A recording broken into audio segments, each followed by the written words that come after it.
ஜாபிர் பின் அப்துல்லாஹ் ரலியல்லாஹு அன்ஹு அவர்கள் கூறியதாவது, உஹது போர் தினத்தன்று உறுப்புகள் சிதைக்கப்பட்ட நிலையில் என் தந்தையின் உடல் கொண்டு வரப்பட்டு அல்லாஹ்வின் தூதர் ஸல்லல்லாஹு அலைஹி வஸல்லம் அவர்களின் முன்னிலையில் வைக்கப்பட்டது.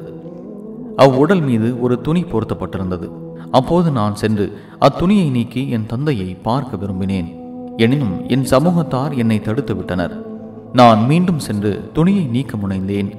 மீண்டும் என் சமூகத்தார் என்னை தடுத்து விட்டனர். அப்போது அல்லாஹ்வின் தூதர் ஸல்லல்லாஹு அலைஹி வஸல்லம் அவர்கள் பிரேதத்தை தூக்கும்படி கட்டளையிட்டார்கள்.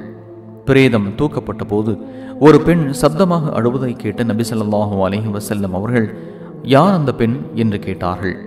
அம்ர் பின் ஹராம் அவர்களின் மகள் என்றோ அல்லது அம்ருடைய சகோதரி என்றோ கூடியிருந்தோர் கூறினர். அப்போது நபி அவர்கள், நீ ஏன் அழுகிறாய் அல்லது நீ அழ வேண்டாம் என்று கூறிவிட்டு, பிரேதம் தூக்கப்படும் வரை வானவர்கள் தங்களின் இறக்கைகளை விரித்து அதற்கு நிழல் கொடுத்து கொண்டிருந்தார்கள் என்று கூறினார்கள். சஹீஹுல் புகாரி 1293.